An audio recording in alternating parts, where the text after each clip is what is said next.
replacement show. Makikita sa IG story ng direktor sa It's Showtime na si John Mull. Suspetsa ng ilan naghahanda na ang direktor at ang production team para sa temporary show na ipapalit sa nasuspendi na noontime show na It's Showtime.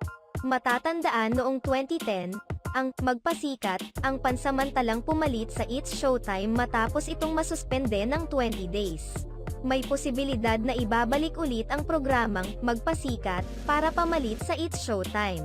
Matapos kumalat sa mga social media platforms ang opisyal na desisyon at statement ng MTRCB, marami ang nagkomento ng negatibo kay Lala Soto, ang kasalukuyang MTRCB chairperson.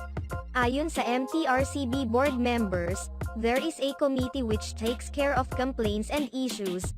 It recommends penalties and suspensions to the board led by the chairperson. The board members votes for the approval. May 30 board members